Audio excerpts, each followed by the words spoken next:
अस्सलामुअलैकुम स्टूडेंट्स, मैं आपको अपने यूट्यूब चैनल स्टडी विद सरसद के अंदर खुशामदीद कहता हूँ। हमारे इस चैनल के बनाने का मकसद जिन बच्चों को मैथ के रिलेटेड मसाइल हैं उनकी रहनुमाई करना। ग्रेड 9 या ग्रेड 10 के बच्चों को मैथ के रिलेटेड अगर कोई भी मसला हो उसे उसके क्वेश्चन का आंसर मिल जाएगा। तो आज हम स्टार्ट करेंगे class 9 chapter number 1 matrix and determinant.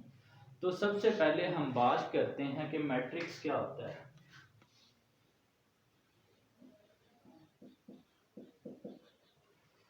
अगर इसकी आसान डेफिनेशन की बात की जाए तो हमारे पास a combination of row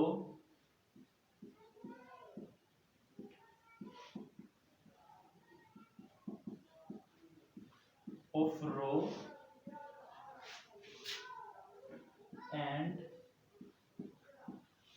column is called a matrix।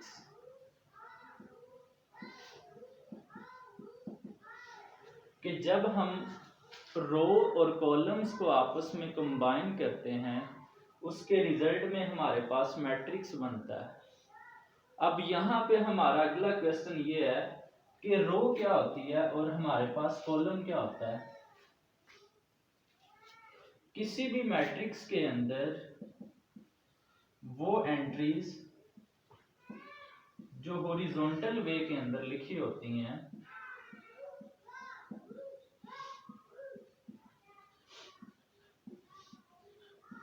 उन्हें हम रो का नाम देते हैं और उसे हम R1 और R2 से क्या करते हैं जी, रिप्रेजेंट करते हैं।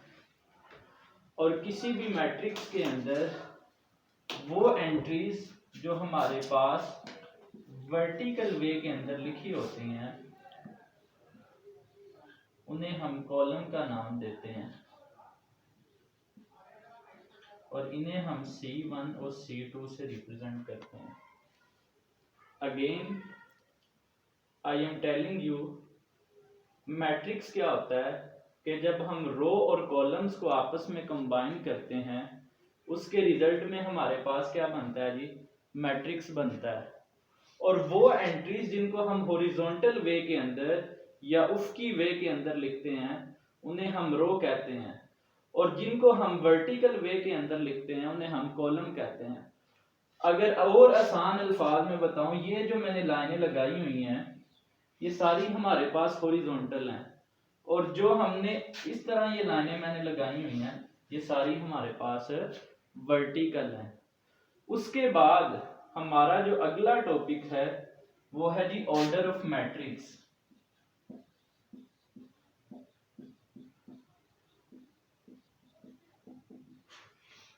किसी भी एक मैट्रिक्स के अंदर जितनी नंबर ऑफ रोज होती हैं और जितने नंबर ऑफ कॉलम्स होते हैं वो उसके ऑर्डर को स्पेसिफाई करते हैं।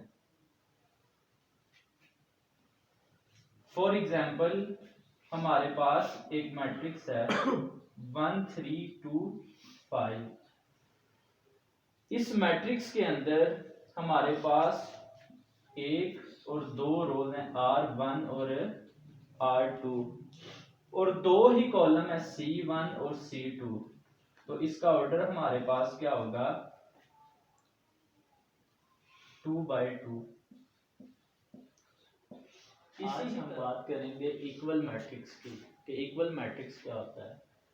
हमारे पास दो मैट्रिक्स A और B उस वक्त इक्वल हो सकते हैं और हम उन्हें लिख सकते हैं A इक्वल B जब हमारे पास वो दो कंडीशंस को सेटिस्फाई कर रहा हो।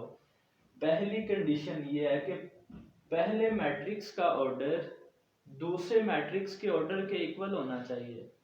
अभी हमने पढ़ा है कि ऑर्डर ऑफ मैट्रिक्स क्या होता है, किसी भी मैट्रिक्स के अंदर जो नंबर ऑफ रोज होती हैं और जो नंबर ऑफ कॉलम्स होते हैं वो उसके ऑर्डर को स्पेसिफाई करते हैं। अब पहली कंडीशन उसने ये कि दोनों का ऑर्डर सेम होना चाहिए। दूसरी कंडीशन उसने ये रखा कि दोनों की सराउंडिंग एंट्रीज हैं वो पास इक्वल होनी चाहिए। अब हम इन दोनों कंडीशंस को एक एग्जांपल से समझते हैं। मैंने एक मैट्रिक्स लिया 1 2 3 और 4 और बी हमने एक मैट्रिक्स लिया 0 + 1 1 + 1 1 + 2 और 2 + 2। पहली बात हमने ये की कि उस वक्त दो मैट्रिक्स इक्वल हो सकते हैं जब इनका ऑर्डर हमारे पास सेम हो। तो इस मैट्रिक्स ए का ऑर्डर भी 2/2 है और इस मैट्रिक्स बी का ऑर्डर भी हमारे पास 2/2 है। दूसरी बात हमने ये की कि इनकी जो कोरोस्पोंडिंग एंट्रीज हैं वो भी हमारे पास क्या होनी चाहिए, इक्वल होनी चाहिए। ये 1 है तो 0 + 1 भी 1 होता है, ये 2 है तो 1 + 1 भी 2 होता है, ये 3 है तो 1 + 2 भी 3 होता है, ये 4 है तो ये हमारे पास 2 + 2 भी हमारे पास 4 के इक्वल होता है। उसके बाद हमारा जो अगला टॉपिक है उसके अंदर हमें ये क्वेश्चन दिया हुआ है 1.1 एक्सरसाइज के पहले दो पार्ट यहाँ पे क्लियर हो जाते हैं। अगर फिर भी किसी को किसी क्वेश्चन में मसला हो तो वो कमेंट में पूछ सकता है। अब हमारा ये अगला जो क्वेश्चन है कहता है ए बी सी और डी की वैल्यू फाइंड करो जो इन मैट्रिक्स इक्वेशन को सेटिस्फाई करें। तो सबसे पहले हम इक्वेशन बनाएंगे, a + c को इक्वल रखेंगे 0 और इसको इक्वेशन नंबर 1 का नाम दे देंगे। a + 2b को इक्वल रखेंगे -7 के, इसे इक्वेशन नंबर 2 का नाम दे देंगे। c - 1 को इक्वल रखेंगे 3 के, इसे इक्वेशन नंबर 3 का नाम दे देंगे। और 4d - 6 इक्वल आ जाएगा 2d, ये हमारी इक्वेशन नंबर 4 होगी। अब सबसे पहले हम इस इक्वेशन को लेंगे c - 1 = 3। तो हमें इस बात का पता है कि इक्वल के एक साइड पे अगर कोई रकम माइनस की हो वो दूसरी साइड पे जाके प्लस की हो जाती है। तो ये -1 हमारे पास उस साइड पे जाके क्या हो गया, +1। तो c की वैल्यू हमारे पास क्या आ गई, 4। अब c की ये वैल्यू हम इक्वेशन नंबर 1 के अंदर पुट करेंगे तो हमारे पास a की वैल्यू आ जाएगी। Put the value of c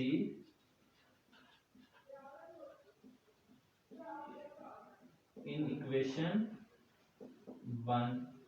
तो इक्वेशन नंबर 1 हमारी क्या है, a + c = 0। a की वैल्यू हमने फाइंड करनी है तो c की वैल्यू हमारे पास क्या है जी, 4। ये +4 इक्वल के उस साइड पे जाके क्या हो जाएगा, -4।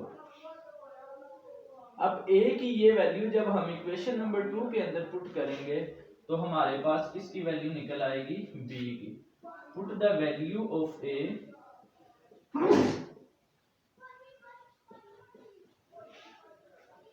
In equation 2, a + 2b = -7। तो a की हमने वैल्यू क्या फाइंड की, -4 + 2b = -7। अब ये जो -4 है इक्वल के उस साइड पे जाके क्या हो जाएगा, प्लस हो जाएगा। तो 2b किसके इक्वल आ गया, -3 के। इक्वल के इस साइड पे अगर कोई रकम मल्टीप्लाई हो रही हो वो उस साइड पे जाके डिवाइड हो जाती है, अगर इधर डिवाइड हो रही हो तो उधर जाके मल्टीप्लाई हो जाती है। तो b किसके इक्वल आ गया, -3/2 और इसे शॉर्ट फॉर्म में -1.5 भी लिख सकते हैं। अब वैल्यू हमारे पास रह गई है d की, तो 4d - 6 इक्वल आ जाएगा 2d के। ये +2d इधर आके क्या हो जाएगा, -2d। ये -6 उस साइड पे जाके क्या हो जाएगा, +6 हो जाएगा। तो 4d में से 2d निकालेंगे तो 2d किसके इक्वल आ जाएगा, 6 के। ये 2 इधर मल्टीप्लाई हो रहा उधर जाके क्या हो जाएगा, डिवाइड। 2 1 2 2 3 6, तो d हमारे पास 3 के इक्वल आ गया। तो हमने मैट्रिक्स इक्वेशन को सेटिस्फाई करते हुए a b c और d की वैल्यू निकालनी थी, तो वो हमने निकाल दी।